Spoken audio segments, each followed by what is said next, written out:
CK Click YouTube channel එකට සිළු දනාම සාදරයෙන් පිළිගන්නවා. මම අද කියලා දෙන්න යන්නේ හැටම පාස්වර්ඩ් එක හදාගන්නේ කොහොමද කියන එක ගැන. ඊට කලින් ඔයා තාම මාව subscribe කරලා නැත්නම් දැන් මගිලා මාව subscribe කරලා මාත් එකතු වෙන්න. ඊට අපිත් තියෙන bell icon එක click කරලා මම වීඩියෝ එක දාපු ගමන් ඔයා ගාවට ගෙන්න ගන්න. හරි. මම කියනවා ඔයාලට පාස්වර්ඩ් එක හදාගන්න ඕන එකේ වැදගත්කම. ඔයා හිතන්න සාමාන්‍ය ඔයා ඩික් එකේ වචනයක් හරි. ඔයාගේ නාමයේ කෑල්ලක් හරි. ඔයාගේ බර්ත්ඩේ එක, ටෙලිෆෝන් නම්බර් එක. ඒ වගේ පාවිච්චි කරන තා තියෙන ලොකුම වැරද්ද. ඒක නම් කවදාත්ම කරන්න එපා. මොකද software එකක් ගත්තොත් මුලින්ම යාලා check කරන්නේ ඩික් එකේ තියෙන වචන set එක. ඒක නිසා ඒක කරන්න එපා. ඊට පස්සේ ඔයාගේ යාළුවෙක් හරි මොකක් හරි account එකකට lock වෙන්න වගේ බැලුවොත් මුලින්ම guest කරන ඔයාගේ birthday එක, ටෙලිෆෝන් නම්බර් එක, ඔයාගේ නමේ කොටසක් ඒ වගේව check කරනවා.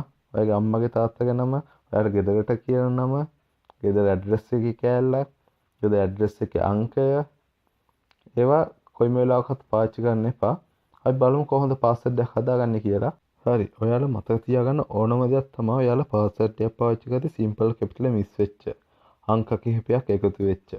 ඒක තමයි සිම්බල් එකක් දෙකක් එකතු වෙච්ච පාස්වර්ඩ් එකක් අනිවාර්යෙන් හදාගන්න ඕනේ.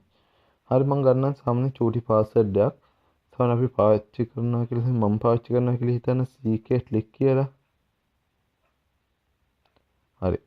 ඒකට මම ඉලක්කම් සාමාන්‍ය 8ක්වත් තියෙනවනේ පාස්වර්ඩ් එකකට. 8ට වඩා වැඩියෙන් තියෙනවා නම් වැඩිපුර හොඳයි.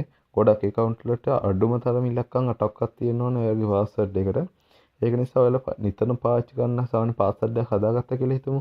ඒ පාස්වර්ඩ් එක අනිවාර්යයෙන් ඉලක්කම් 8කට වඩා තියෙන පාස්වර්ඩ් එකක්. හරි. මම මේකට දාගන්න 1 2 3 කියලා දාගන්න. මේකට සිම්බල් එකකුත් ඕන හින්දා මම මෙතන මැදට ඇඩ් ලකුණකුත් දාගත්තා. හරි. මේ වගේ පාස්වර්ඩ් එකක් ඔයා හිතන්න මම පාවිච්චි කරා කියලා. ඇත්තට මේක ගොඩක් ලේසි. සරලව ඕනෙකට ගෙස්ට් කරන්න පුළුවන් පාස්වර්ඩ් එකක්. ඒක නිසා මේ වගේ සරලවම පාවිච්චි කරන්න නැත්නම් ඔය පාස්වර්ඩ් එක පාවිච්චි කරද්දි 1 2 3 කියලා ගොඩක් කෙනෙක් ඔයාගේ සාමාන්‍ය කීපෑඩ් එක ඔන් කරපු ගමන් 1 2 3 කියලා මුලින්ම ටයිප් වෙන එක සාමාන්‍යයෙන්. ඒක නිසා අපි හිතමු මේකට මම දාන්නම් 3 2 1 කියලා. සාමාන්‍ය පොඩ්ඩක් සංකීර්ණ වුණා. ඒ කියන්නේ සාමාන්‍ය 3 2 1 කියන එක ටයිප් වෙන්නේ නැහැ ලේසියෙන් කෙනෙක්ට. 1 2 3 ටයිප් වෙනවා වගේ. ඒ වගේම තමයි දැන් මෙතට C එක අයින් කරලා එතෙන්ට අපි ඊට ඒහා සමාන සිම්බල් එකක් වගේ පාවිච්චි කරොත් අපි බලමු මොකක් කරේ ඒකට හා සමාන මේ වගේ සිම්බල් එකක් පාවිච්චි කරොත්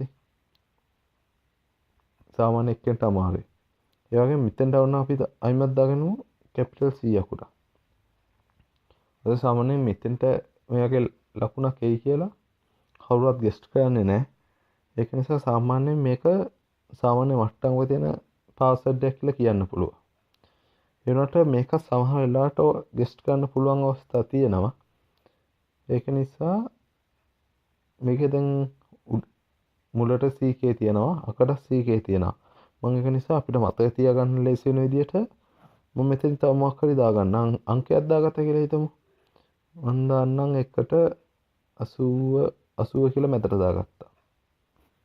හරි මේක අපිට මේ අංක ටික කිසිම අදාළතාවයක් නැහැ. ඒකින්ද මේක සාමාන්‍ය මට්ටමක හොඳ පාස්වර්ඩ් එකක් බලා ගන්න පුළුවන් සිම්බල් අකුරු ඒ ඔක්කොම මික්ස් වෙලා ඉලක්කම් 13ක් වගේ තියෙනවා. හරි ඒ කියන්නේ මේක සාමාන්‍ය හොඳ පාස්වර්ඩ් එකක්. කාටවත් ලේසියෙන් ගෙස්ට් කරන්නත් බෑ. මම හිතන්නේ ඔයාලට තේරෙන්නේ නැති මම කියපු දේ මොකක්ද කියලා. මම කියන්නේ ඔයාලටත් මේ වගේ පොඩ්ඩක් සංකීර්ණ වෙච්ච පාස්වර්ඩ් එකක් පාවිච්චි කරන්න කියලා. ඒක ඔයාලගේ account වල ආරක්ෂාවට සමන අපි දැන් email එකක් හදාගත්තා. ඔයාගේ සමහරකට email එකෙන් තමයි ඔයාගේ අනිත් ඔක්කොම account handle වෙනවා email එකෙන්. ඔයාගේ email එක දැනගත්ත කියන්නේ අනිත් ඔක්කොම account වලට lock වෙන්න පුළුවන් ඒ කෙනාට.